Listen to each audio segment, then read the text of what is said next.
반갑습니다. 저는 오늘 여러분들과 함께 기독교에서 가장 핵심적이고 중요한 그런 질문, 그것은 인간은 어떻게 하면 구원받을 수 있는가 하는 그런 테마라고 생각을 합니다. 물론 이것은 기독교인만이 아니라 모든 인간은 죽기 전에 몇 번인가는 하게 되는 그런 질문이 아닐까 생각을 합니다. 이 세상에는 많은 종교가 있어서 이렇게 하면 구원받는다, 저렇게 하면 구원받는다 하지만, 그러나 이 세상 우주 만물 그리고 인간의 창조자 되시고 또 우리 죽은 후에는 심판자가 되실 하나님은 우리에게 성경을 통해서 어떻게 구원받을 수 있는지를 명확하게 가르쳐 주고 있습니다. 그래서 오늘은 이 성경을 통해서 인간이 어떻게 구원받을 수 있는지 하나하나 이 질문에 대한 대답을 해보도록 하겠습니다. 저는 이 전혀 믿음이 없는 한 분이, 어떤 한 사람이 구원에 이르기까지에는 구원의 그런 어떤 여정이 있다고 생각이 됩니다.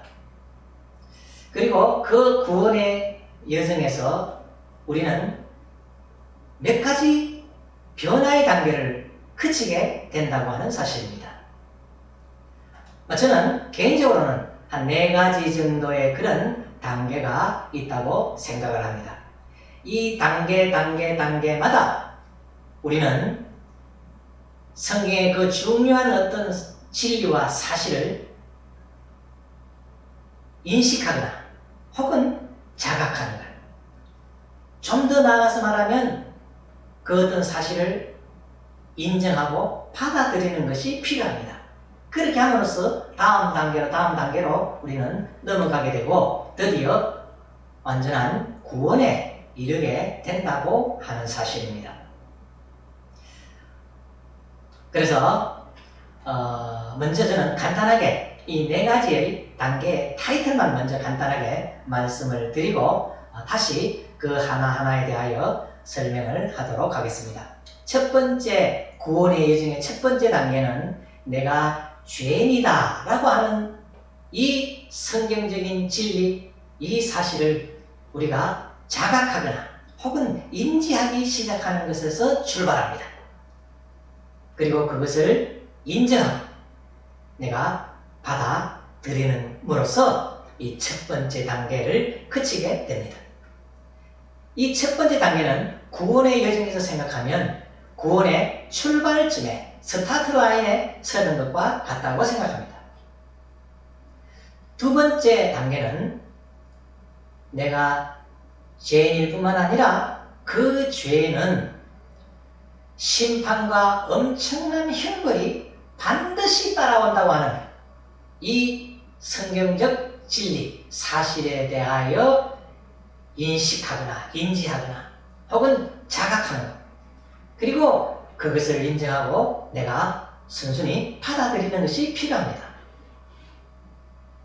이것은 구원의 여정에서 생각하면 드디어 구원을 향하여 달려가기 시작하는 거다, 그렇게 생각할 수 있습니다. 세 번째 단계는 내 죄와 이 심판의 형벌에 대한 해결책이 무엇이냐 하는 것을 찾게 될 때, 그것은 바로 성경에서 십자가의 예수님을 우리에게 말씀하고 계십니다. 우리의 죄와 형벌을 전부 짊어지고 십자가에서 죽어주신 이 예수님이야말로 우리 인간의 죄와 형벌에 대한 완전한 해결책이라는 것입니다. 이 사실을 이해하고 그리고 인정하고 받아들이는 것, 이것이 세 번째 단계입니다. 이 단계는 구원의 여정에서 생각하면 구원의 9분응선에 온 것과 같습니다. 그러나 이것만으로 구원이 완성되지는 않습니다. 마지막 한 가지는 그 예수님이 우리를 위해 죽어주신 그 구원의 길, 완전한 해결책 되신 예수님을 내 마음속에 모셔 드리는 것입니다. 이것이 구원의 완성입니다. 이렇게 하여 우리는 한 사람이 드디어 믿음에 이르게 되었다. 구원에 이르게 되었다. 구원받게 되었다. 그렇게 이야기를 하는 것입니다. 오늘 이 하나하나의 가정에 대해서 좀 더 상세히 여러분들에게 지금부터 설명을 드리도록 하겠습니다.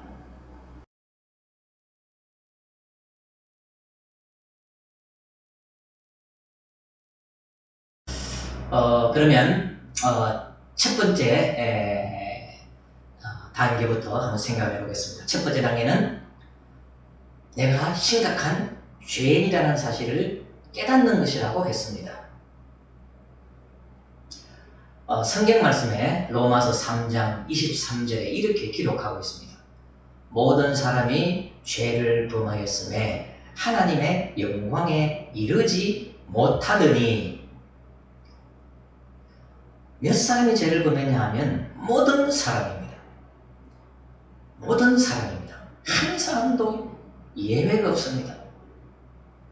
겉으로 착해 보이는 사람, 착한 일을 많이 했다고 생각이 되는 사람, 그런 사람들도 여지없이 죄인이다 하는 사실입니다. 누구도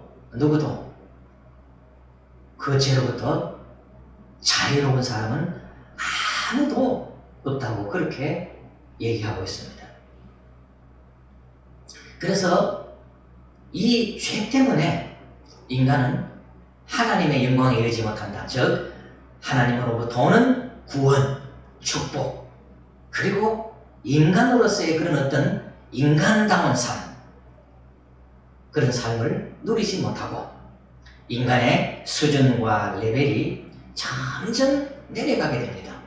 죄를 범하면 범할수록 인간은 양심의 가책을 느끼게 되고 도덕심, 윤리심에 심각한 타격을 입게 되고, 그리고 관계가 끊어지게 되고 인격의 저하가 오게 되고, 그리고 나중에 그 죄는 여러 가지 문제를 몰고 오는 것입니다. 미워하고 질투하고 싸우고 전쟁하고 살인하고, 이 세상에 온갖 더러운 것들, 추악한 것들, 비극의 그 밑에는, 그 씨앗은 바로 이 인간의 죄라고 하는 것이 있다는 사실을 우리는 알아야 합니다. 그럼에도 불구하고 우리는 그런 죄의 심각성을 잘 느끼지 못하고 있습니다. 왜냐하면 죄는 이중성이 있기 때문입니다. 뒷모습은, 보이지 않는 뒷모습은 전혀 다르다는 거예요. 나타나는 모습은 이렇게 여러 가지 비극을 일으키고 문제를 많이 일으키고 세상에 여러 가지 문제를 많이 일으킬지 모르지만, 근데 실상은 이 죄의 뒷모습은 이게 전혀 다릅니다. 굉장히 달콤합니다. 굉장히 탐스럽습니다. 굉장히 즐겁습니다. 그래서 많은 사람들은 이 죄를 끊을 수가 없습니다. 왜?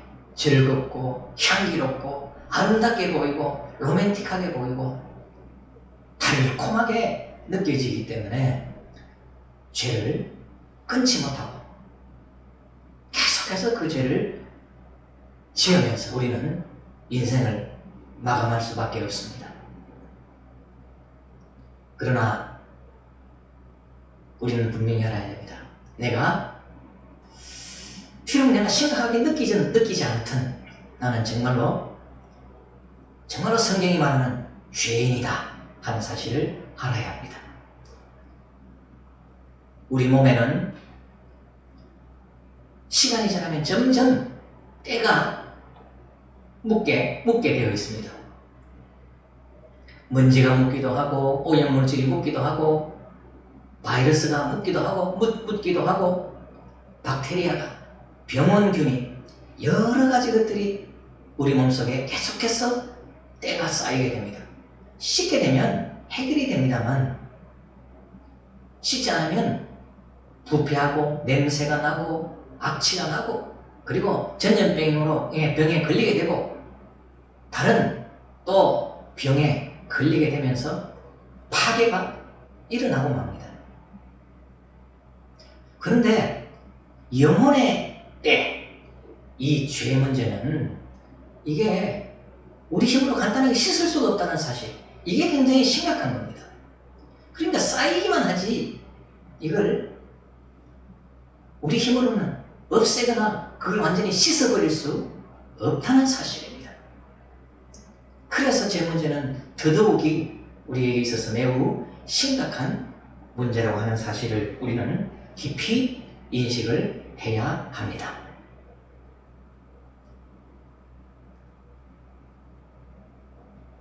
이것이 모든 인간이 죄인이라고 하는 사실, 그리고 저의 그 심각성, 저의 그 특징이 되겠습니다.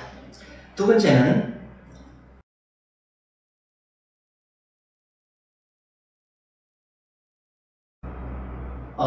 두 번째 단계는 이 죄 문제에 대해서 자기가 느낄 뿐만 아니라, 내가 죄인이라는 사실을 느낄 뿐만 아니라 이 죄는 반드시 대가를 치러야 한다 하는 사실을 인식하는 겁니다. 이것은 드디어 구원을 향하여 달려가기 시작하는 것과 같습니다. 내 죄를 많이 지었는데 이거 해결은 안 되고 점점 쌓이기만 한다면 이 과연 어떻게 될 것인가? 내가 죽은 후에 이 모든 죄는 시간과 함께, 죽음과 함께 완전히 사라져 볼 것인가? 글쎄, 그렇지 않을 수 있지 않느냐? 그러면 어떻게 하느냐? 죄는 정말 이게 그 형벌이라고 하는 것은 정말 간단치 않네? 이렇게 생각하기 시작하는 것입니다.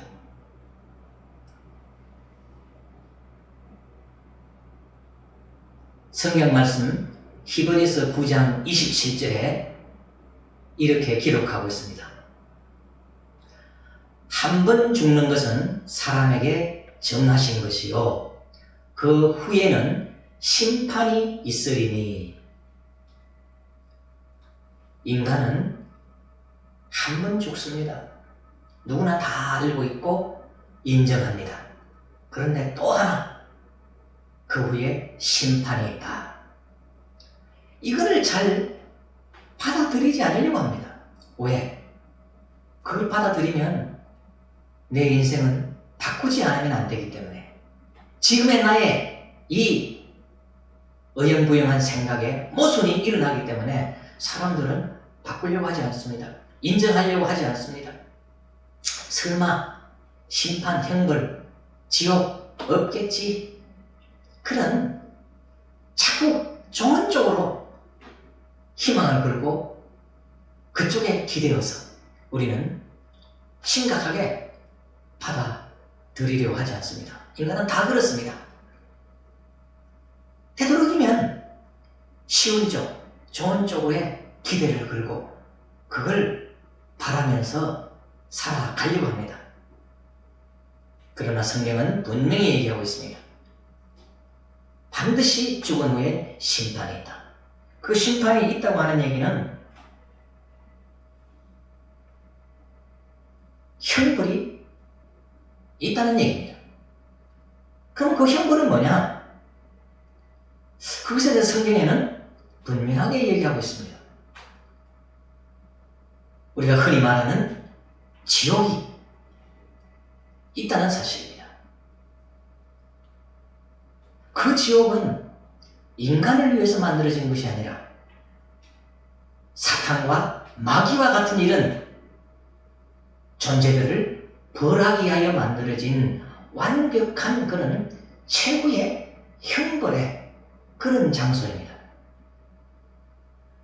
그런데 마귀와 사탄은 자기들만이 그곳에 가지 아니하고 우리 인간들을 전부 그쪽으로 같이 데려가려고 합니다.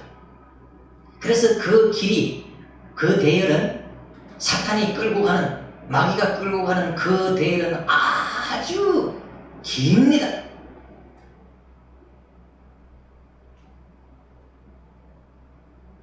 우리가 많은 사람들은 내가 지금 그런 마귀와 사탄이 끌고 가는 지옥 행렬에 내가 들어가 있다, 그렇게 생각하지는 않습니다. 근데 심각하게 생각을 하지 않죠. 심각하게 생각하지 못하도록 마귀는 온갖 방법으로 유혹하고 미혹하고 거짓말을 해서 우리 사람들을 그 죽음의 대열, 지옥의 대열에서 벗어나지 못하도록, 그리고 지옥에서 영원히 우리를 왕따시키는 그런 계략들을 가지고 오늘도 많은 우리 사람들을 유혹하고 있습니다. 그렇습니다. 죄는 반드시 대가를 치러야 합니다. 완전 범죄 절대 없습니다. 어떤 사람도 어떤 죄도 크든 작든 하나님 앞에서 그냥 아무렇지도 않게 지나치는 것은 없습니다. 반드시 모든 사람은 그 모든 죄에 대하여 심판을 받고 거기에 상응하는 벌을 받을 수밖에, 기본적으로는 그렇게 받을 수밖에 없도록 되어 있다고 하는 사실입니다. 사람들이 왜 자꾸 죄를 범하느냐 하면, 내가 죄를 범해도 나는 잡히지 않는다, 나는 감옥에 가지 않는다, 그렇게 생각을 합니다. 그런데 하나님, 사람 중에는, 사람들 속에서는 가끔씩 그렇게 완전 범죄가 있을 수 있습니다. 그런데 하나님 앞에는 아까 말씀드린 대로 한 사람도 그 손에서 빠져나갈 수가 없다는 사실을 우리는 알아야 합니다. 여러분이 잊어버린 죄, 여러분이 망각한 죄도 언젠가 우리가 심판대 앞에 섰을 때는 아주 상세하게 그 모든 죄가 적나라하게 펼쳐질 것입니다. 그 어떤 것도 우리가 변명으로 끝낼 수는 없다고 하는 사실입니다.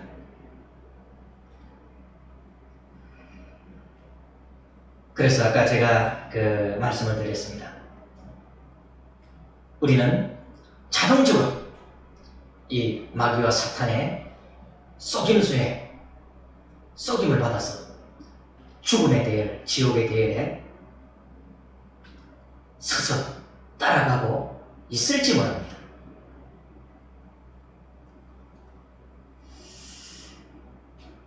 이 대열에서 우리가 벗어나야 합니다.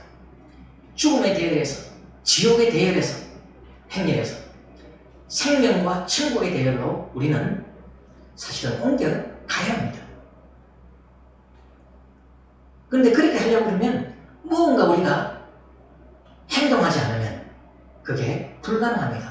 자동적으로 그냥 그쪽에 쓸려서 자연스럽게 우리는 심판과 지옥의 형벌로 갈 수밖에 없다는 사실입니다.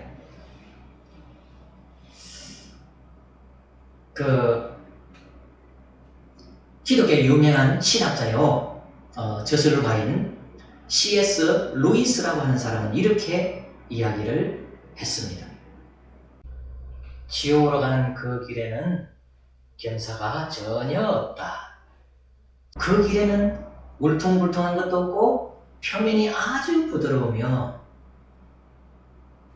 벼랑도 없고 굴곡도 없다. 그래서 많은 사람들은 기분 좋게 그 길을 걸어간다, 그렇게 이야기하고 있습니다. 그렇습니다. 많은 사람들은 그냥 기분 좋게 자연스럽게 어때?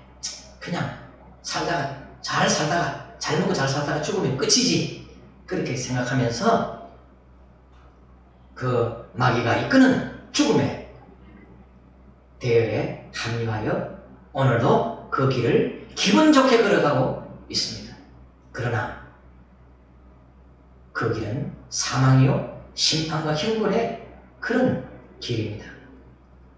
우리는 반드시 죽기 전에 그 길에서 생명의 길로, 천국의 길로 터닝을 해야 하고 무언가 행동하지 않으면 안 됩니다.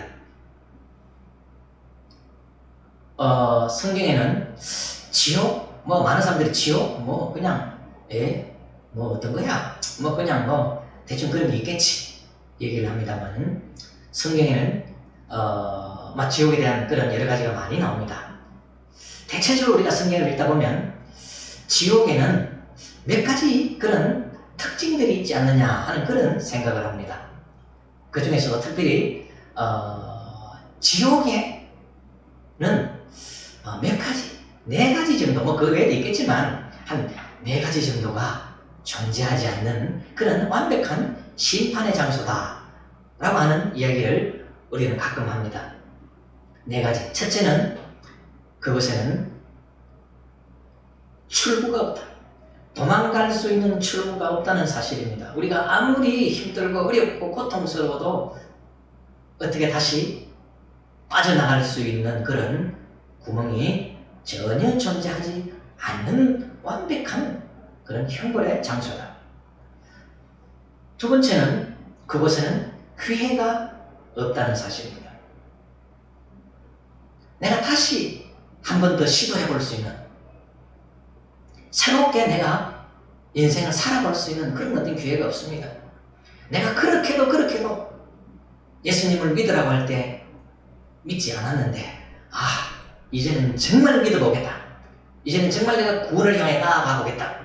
이제는 내가 정말 죄를 인정하고 새롭게 살아보겠다고 하지만 다시는 그런 기회가 주어지지 않는, 그래서 후회만 있고 기회는 없는 곳이라는 겁니다. 세 번째는 그곳에는 희망이 없습니다. 두 번째 말한 기회가 없으니까 희망이 있을 수 없지요. 그곳은 완벽한 절대 절망이 많이 있는 곳입니다. 우리는 힘들 때 희망이 있기 때문에 그것을 견디고 이길 수 있지만 절대적으로 영원히 절망밖에 없다면 어떻게 하겠습니까? 정말 끔찍하지 않습니까?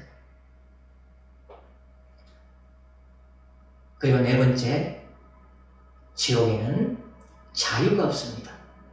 물론 자유가 없겠지만 특별히 죽을 수 있는 자유조차도 없습니다. 사람들은 몸이 힘들고 괴롭고 어려우면 때때로 죽고 싶습니다. 그리고 죽음을 택하기도 합니다. 그렇게 하면 이 몸의 생각에 여러 가지 정신적인 그런 고통을 일시적으로 우리는 해결할 수 있습니다. 그러나 지옥에서는 그런 것도 존재하지 않는다는 사실입니다. 정말 완벽한 그런 형벌의 심판의 그런 장소다는 사실을 우리는 똑똑하게 기억을 해야 합니다. 죄는 저절로 없어지거나 사라지지 않습니다. 점점 그 대가가, 위력이 커져서 우리에게 돌아오게 된다는 사실을 우리는 기억해야 합니다.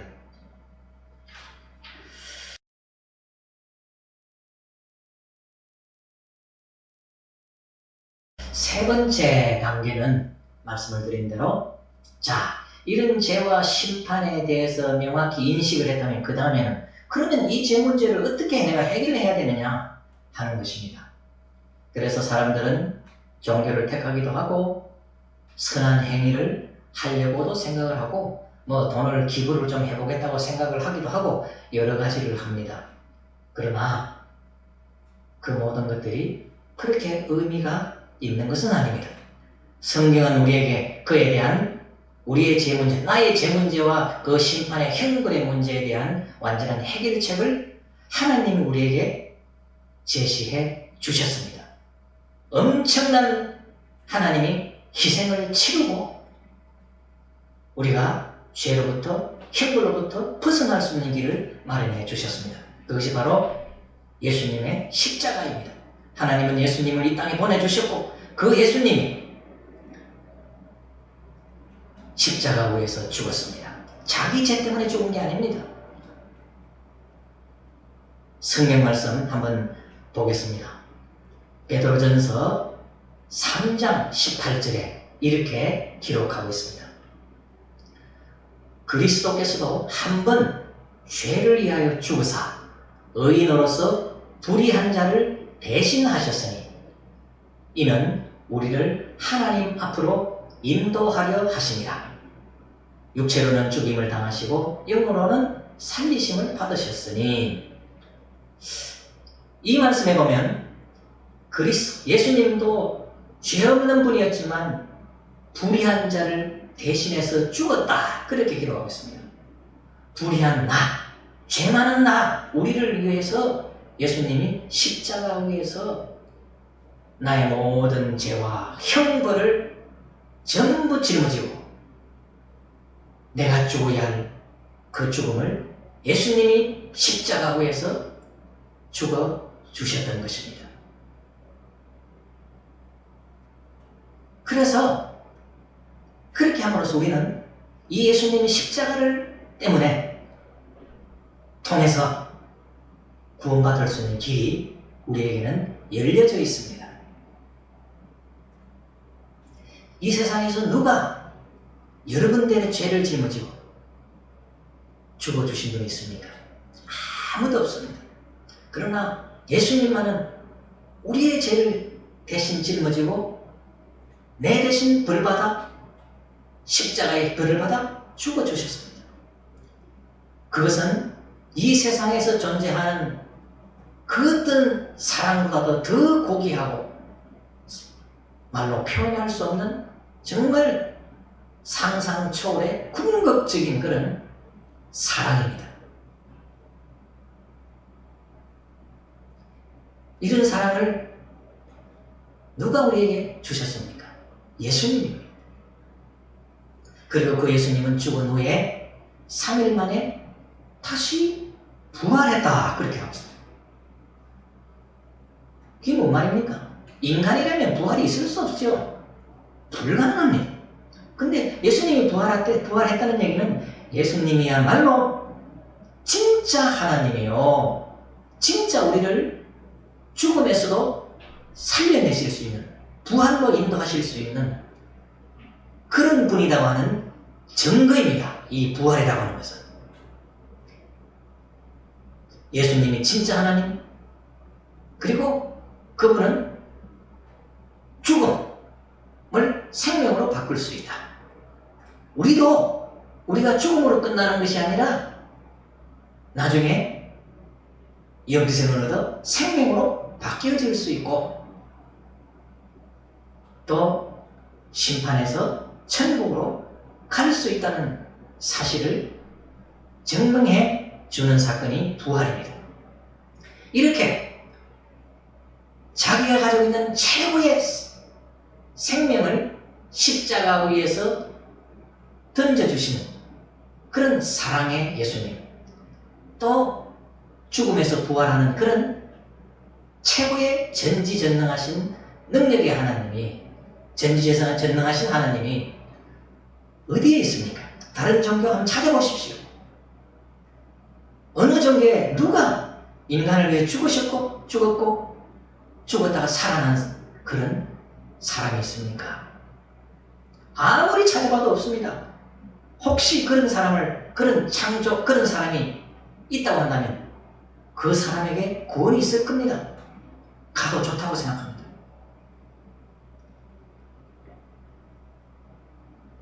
이 예수님만이 최고의 사랑으로 우리를 대신해서 죽어주셨기 때문에 내 죄가 면제받을 수 있고 용서받을 수 있습니다. 그리고 그분이 부활할 수 있는 그런 전지전능한 능력을 가지고 계시기 때문에 언젠가는 내가 죽어도 영원히 살 수 있는 새로운 생명으로 다시 거듭날 수 있다고 하는 그런 놀라운 희망이 있는 것입니다. 그래서 이런 십자가를 정확하게 깨닫는 것, 이것이 세 번째 단계입니다. 세 번째 단계입니다.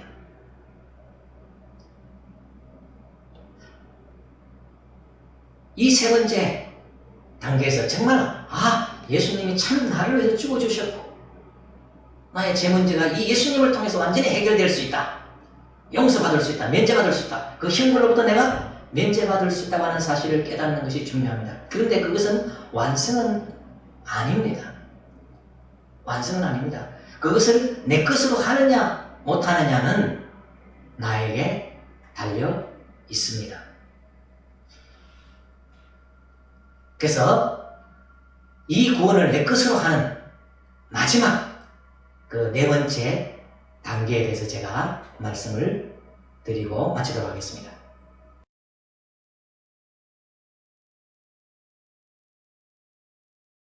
네 번째 단계는 나를 위해서 죽어주신 그 예수님의 십자가, 그 예수님을 내가 내 마음의 구세주로, 나의 구세주로 내 마음에 모셔 드리는 것이 필요합니다. 그렇게 할 때에 예수님이 십자가 위에서 자기의 생명을 바쳐서 만들어주신 그 구원의 길이 바로 나의 것이 되는 것입니다.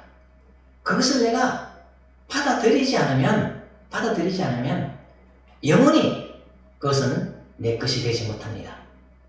아무리 십자가를 깨달아서 구원의 팔부능선에 도달했을지라도 마지막 그 예수님을 내 입으로 나의 죄 문제, 형벌 문제의 해결을 짜요 구세주로 모셔드리지 않는 한 구원은 완성이 되지 않습니다. 그래서 오늘은 여러분, 이 마지막 이 시간에 여러분이 꼭 여러분의 구원을 완성하는 그런 좀 기회가 되었으면 하고 생각을 하게 됩니다. 아까 제가 말씀드린 대로 이 구원은 어디까지나 하나님께서 예수님을 통해서 우리에게 구원받을 수 있는 길을 우리 앞에다가 갖다 놓아 주신 것이지만 그것을 내가 받느냐 안 받느냐 하는 것은 내 몫입니다. 우리 아주 어디에 집에 초대를 받았을 때 엄청난 요리, 고가의 요리를 해서 그 밥상을 우리 앞에 갖다 주었을 때 여러분 어떻게 하겠습니까? 그것을 거절하겠습니까? 아니면 감사함으로 받겠습니까? 거절한다면 우리는 맛도 모를 것이고 거기서부터 오는 좋은 영양가를 받을 수도 없습니다. 마찬가지로 하나님은 우리에게 그분이 예수님이 자기의 생명을 들여서 만들어진 구원의 이 엄청난 밥상을 우리 앞에 갖다 주셨습니다. 여러분 그걸 거절하시겠습니까? 아니면 감사함으로 그걸 받아 먹겠습니까? 그 엄청난 밥상까지 내 앞에까지 갖다 주셨음에도 불구하고 내가 그걸 받아들이지 않는다면 변명의 여지가 없습니다. 심판대 앞에서 변명할 여지가 없습니다. 우리는 그 밥상을 받아들여야 합니다. 즉 예수님을 내 마음속에 모셔드리는 것이 필요합니다. 반응을 보여야 합니다. 아까 제가 많은 사람들은 사탄과 마귀가 이끄는 그런 죽음의 대열에 자동적으로 휩쓸려서 그냥 기분 좋게 걸어가고 있다, 그런 얘기를 했죠. 그렇습니다. 그 죽음의 대열에서 생명의 대열로, 천국의 대열로 옮겨가기 위해서는 우리는 내가 지금 무언가 반응을 해야 합니다. 내가 죽기 전에 반드시 저는 여기에 계신 모든 분들이 그런 반응을 보이기를 간절히 소망합니다. 어느 주일학교에서 조그마한 애가 선생님에게 질문을 했습니다. 아주 좀 난처한 질문을 했습니다. 선생님, 어떻게 하면 지옥에 갈 수 있습니까?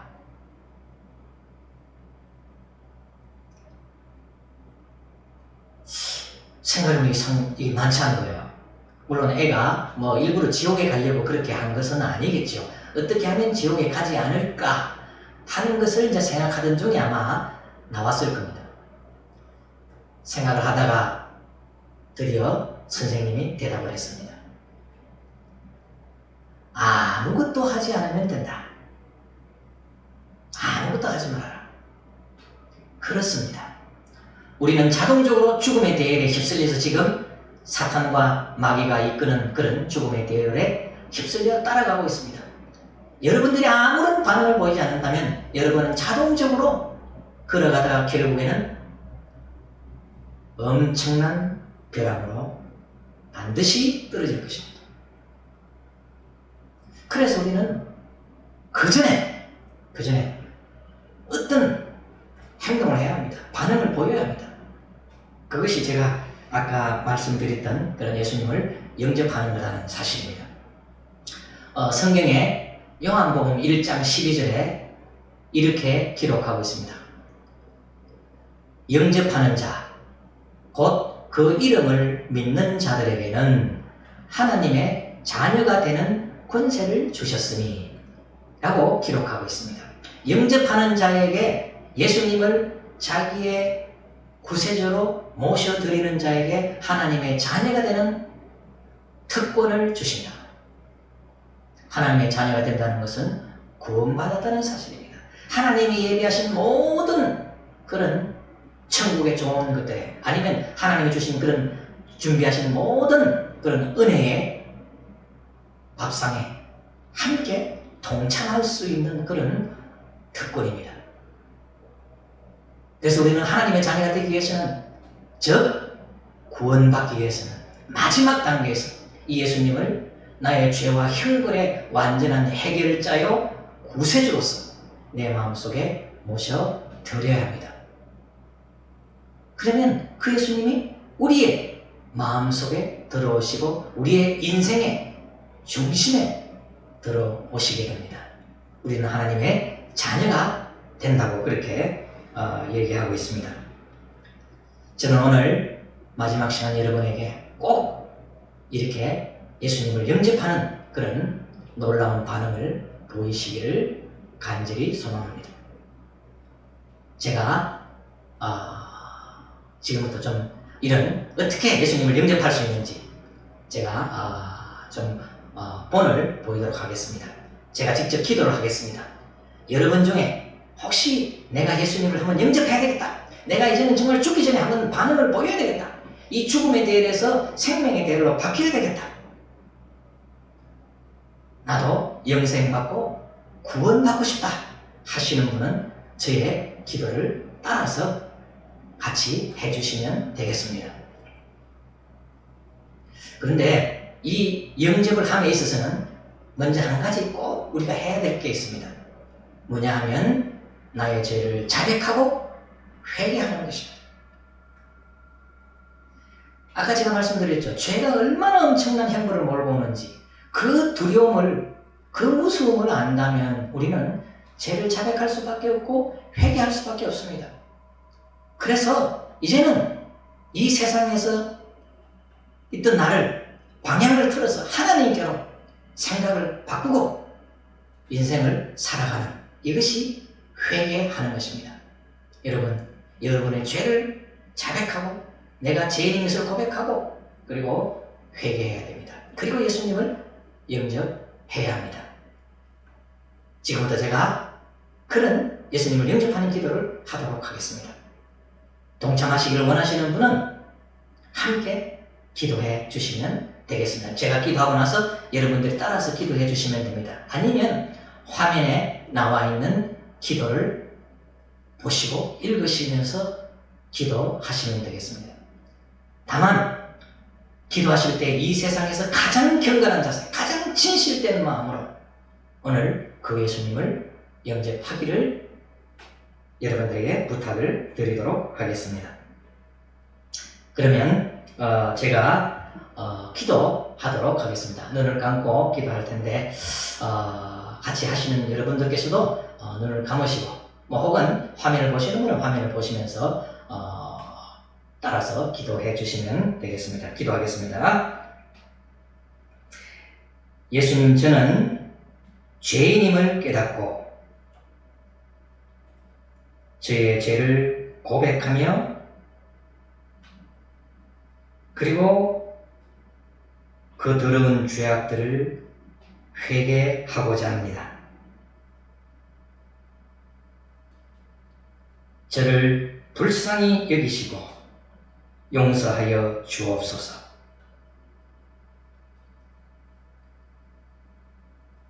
그리고 저의 죄와 형벌에 대한 완전한 해결자요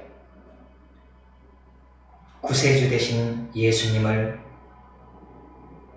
제 마음속에 모셔드리고자 합니다. 이제 제 마음속에 들어와 주십시오. 그리고 제 인생을 주장하시고 인도하여 주옵소서. 예수님 이름으로 기도합니다. 아멘. 여러분, 어떤 반응을 보이셨습니까? 여러분, 예수님을 영접하셨습니까? 그렇다면 잘 하셨습니다. 그러나 아직 영접하지 않으신 분, 억지가 할 필요 없습니다. 언젠가 기회가 되면 그때 하십시오. 다만 나중에 기회가 다시 올지 안 올지는 보장은 할 수 없습니다.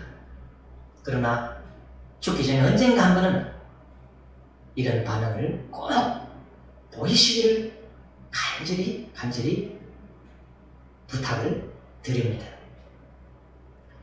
예수님을 나의 구주요 죄와 형벌의 해결자로 영접하신 분들은 예수님이 어디 계실까요? 여러분의 마음속에 들어가겠다고 약속을 해주셨습니다. 여러분의 마음속에 예수님이 계시고 여러분의 인생에 드디어 예수님이 그 여러분의 인생의 중앙에 예수님이 들어가셨습니다. 그러면 이제 우리 마음과 우리의 인생에는 변화가 일기 시작합니다. 이런저런 여러 가지 변화가 올 것입니다. 지금까지 내 힘으로 살던 그런 공허한 상태에서 이제는 예수님이 들어오셨기 때문에 주인 되시는 예수님 때문에 내 인생은 바뀌어져 가게 될 것입니다. 그래서 오늘 예수님을 영접하신 분들은 이제 내가 하나님의 자녀가 되기 때문에 가능하면 자녀가 되겠지만 어린이입니다. 어린이는 자라가야 합니다. 그래서 그대로 있지 마시고 주위에 그런 교회에 나가셔서 예배도 보시고 또 성경 공부도 하시고 또는 좋은 그런 경건한 크리스찬들과 교제도 하시기 바랍니다. 그리고 개인적으로 혼자 있을 때는 성경도 읽으시고 또 아직은 어떻게 기도하는지 잘 모르겠지만 그래도 그냥 보잘것없지만 간단하게나마 기도를 하는 이런 것들을 통해서 우리의 믿음이 점점 자라갈 것이고 우리의 구원이 더 풍성하고 의미 있는 것으로 발전되어 갈 것입니다. 여러분의 인생에 새로운 놀라운 그런 변화가 있기를 간절히 소망을 하면서 오늘 이 시간을 마치도록 하겠습니다. 감사합니다.